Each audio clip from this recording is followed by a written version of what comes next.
नमस्कार मित्रांनो, मी गणेश मानकर. इन्फिनिटी अकॅडमीच्या या व्हिडिओमध्ये तुम्हा सर्वांचे स्वागत आहे. नागपूर मनपा भरती 2025 जेई आणि सीई साठी नुकतेच त्यांच्या पेपर पॅटर्न मध्ये महत्त्वपूर्ण बदल आहेत. तर तो महत्त्वपूर्ण बदल म्हणजे ग्रुप टायमिंगचा. याच्या आधी देखील तुम्ही खूप सारे एक्झाम दिले असतील, तर त्याच्यात आपण कसे प्रश्न सोडवायचे एकदम सरसकट, म्हणजे तुम्हाला वाटेल मराठीचा सोडवा, इंग्लिशचा सोडवा, कोणताही सोडवा, आणि टाइम पण आपल्याला त्याच प्रपोर्शनने डायरेक्टली पूर्ण मिळत होता. परंतु आता नुकतंच असं निदर्शनास आलेलं आहे की आता सगळ्यांमध्ये ग्रुप टायमिंग हे येते आणि इथं देखील आपल्याला ग्रुप टायमिंग विषयी नोटिफिकेशन आलेली आहे. मग हे ग्रुप टायमिंग कसं असणार आहे, कसं वर्क करणार आहे आणि डेमो लिंक मध्ये तुम्हाला कोणत्या गोष्टींची काळजी घ्यायची, या सर्व गोष्टी आपण आता बघणार आहोत. आणि परीक्षेला जाण्यापूर्वी हे तुम्ही व्यवस्थित समजून घेतलंच पाहिजे. बघूया. तत्पूर्वी तुम्हाला सांगू इच्छितो की नागपूर महानगरपालिकेसाठी आपली one full syllabus online test आहे. फक्त ₹1 तुम्ही तुमची प्रॅक्टिस जी आहे तर ते करू शकतात आणि अन्य टेस्ट तुम्हाला सॉल्व्ह करायचे असतील तर तुम्ही आपल्या ऍपवरून ती टेस्ट सॉल्व्ह करू शकतात. तसेच आता खूप साऱ्या जाहिराती ज्या आहेत तर त्या पेंडिंग आहेत.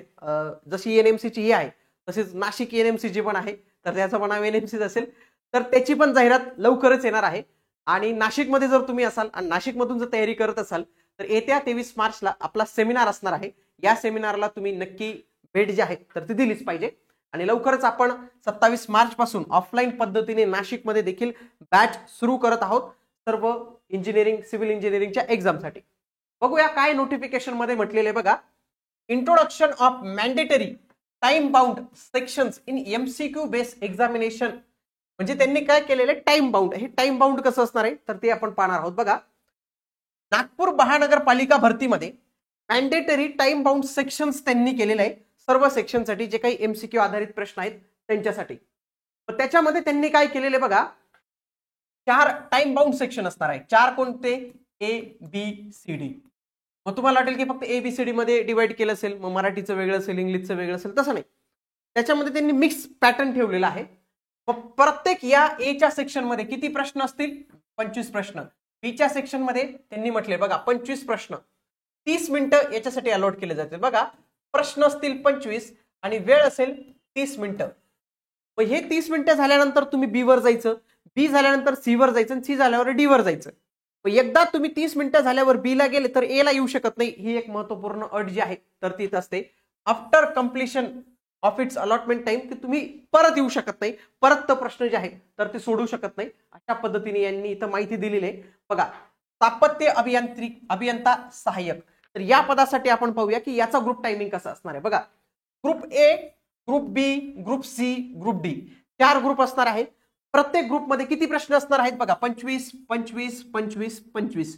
वेळ किती असणार आहे? 30 मिनिटे 30 मिनिटे 30 मिनिटे 30 मिनिटे. मग कसं होईल मित्रांनो, पहिल्या ग्रुप ए तुम्हाला दिसेल, ग्रुप ए सॉल्व 30 मिनिटं झाले तर आपोआप तुम्ही बी मध्ये जाणार. मग बी मध्ये एकदा तुम्ही गेले तर ए वर येऊ शकत नाही. कळालं का तुम्ही? आणि डायरेक्टली मी सी सोडवतो, डी सोडवतो, तसं होत नाही. स्टेप बाय स्टेप जावं लागतं. ए झालं, आपोआप 30 मिनिटं झाल्यावर तुम्ही जाणार. तुम्ही म्हणा, अरे माझे सगळे प्रश्न सॉल्व्ह होऊन गेले 5 मिनिटात, मी पुढे जातो. तसं नाही करतायत ते. मग बी वरून सी वर जायचं, सी वरून डी वर जायचं. कसं? टाइम संपेल ऑटोमॅटिक, ते तुम्ही तिथे जाणार. मग याच्यामध्ये आणखी त्यांनी डिफिकल्टी लेवल कशी वाढवलेली आहे बघा, की ग्रुप ए मध्ये मराठीचे 4 प्रश्न असतील, इंग्रजीचे 3 प्रश्न असतील, रिझनिंगचे 4 प्रश्न असतील, जीकेचे 4 प्रश्न असतील आणि आपल्या ट्रेडशी संबंधित डोमेन स्पेसिफिक 10 प्रश्न असतील. तर अशा हा ग्रुप ए ची रचना असेल. ग्रुप बी ची रचना कशी असेल? 3 मराठीचे, 4 इंग्लिशचे, 4 रिझनिंगचे, 4 तुमचे सामान्य ज्ञानचे आणि 10 तुमचे ट्रेडचे. डोमेन स्पेसिफिक सगळ्याच्यात 10 प्रश्न आहेत, पण बाकी बघा 4, काही ठिकाणी 2, काही ठिकाणी 5. बघा, ग्रुप डी मध्ये तर इंग्लिशच्या 5 प्रश्नांवर भर दिलेला आहे, रिझनिंगच्या 3 प्रश्नांवर, सामान्य ज्ञानच्या 3 प्रश्नांवर. आता अशा पद्धतीने पॅटर्न असणार आहे. आणि लक्षात घ्या मित्रांनो, शक्यतो आता ज्या काही एक्झाम झालेल्या आहेत ना त्यांच्या पॅटर्नवर असं लक्षात आलेलं बरं का, ग्रुप ए हा थोडा सोपा असतो, मग ग्रुप बी हा थोडा अवघड आणि डी अवघड होत जातो. म्हणजे अशी ती रचना त्यांनी मुद्दामून केलेली आहे की सुरुवातीला तुम्ही समजा हे 30 लागताना इथं तुम्ही फक्त 10 मिनिटात सॉल्व्ह करून टाकतात काही लोक, इथं तुम्हाला 15 मिनिटं लागतील, तर 20 लागतील, आणि इथं खऱ्या अर्थाने 30 मिनिटांची तुमची कसरत जी आहे तर ती कधी कधी होत असते. असं देखील निदर्शनास आलेले. म्हणून याची तयारी ठेवा तुम्ही की ग्रुप ए तुमचा सोपा येऊ शकतो, ग्रुप बी तुमचा थोडा अवघड येऊ शकतो, ग्रुप डी अशा पद्धतीने ते तुमचं जाऊ शकतं. बघा, कनिष्ठ अभियंता स्थापत्य सेम पॅटर्न असणार आहे त्याच पद्धतीने. बघा कनिष्ठ अभियंता विद्युत तो पण पॅटर्न जो आहे तर तो सेम असणार आहे.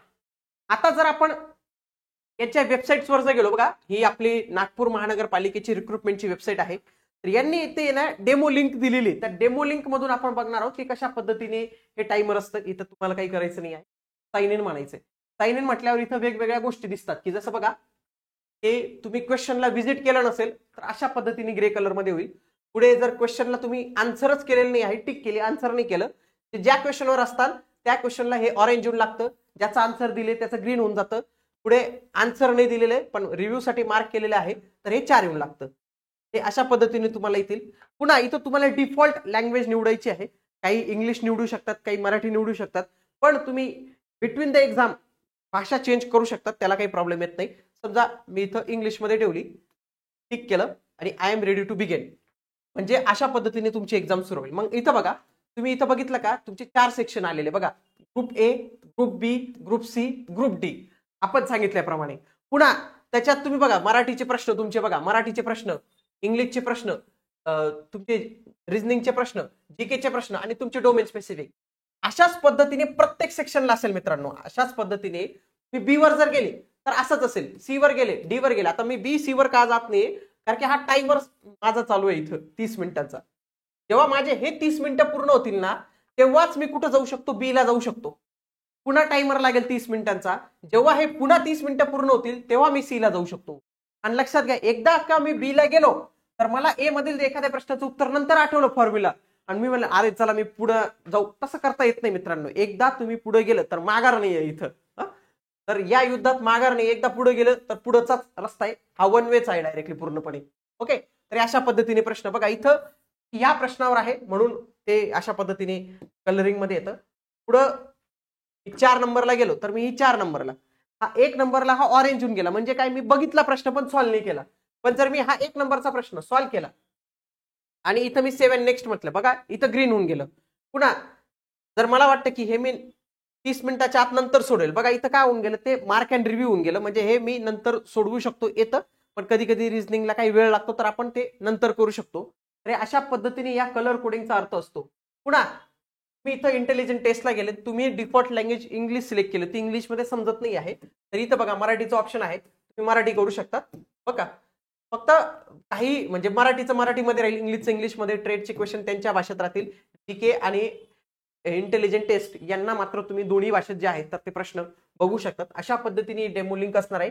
एकदा तुम्ही या डेमो लिंकला नक्की व्हिजिट द्या, व्यवस्थित पद्धतीने डेमो लिंक समजून घ्या आणि एक्झामची प्रॅक्टिस त्याच पद्धतीने तुम्हाला जे आहे तर तिथं करायची आहे. आलं लक्षात.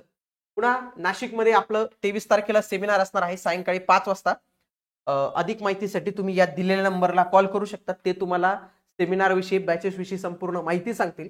आणि येत्या 27 मार्च पासून आपली प्रॉपर अशी ऑफलाईन पद्धतीची बॅच जी आहे तर ती नाशिक या शहरात सुरू होत आहे. अधिक माहितीसाठी तुम्ही हा जो नंबर आहे याला तुम्ही नक्की संपर्क साधा. आता आपण भेटूया पुढील व्हिडिओमध्ये. तोपर्यंत जय हिंद, जय महाराष्ट्र.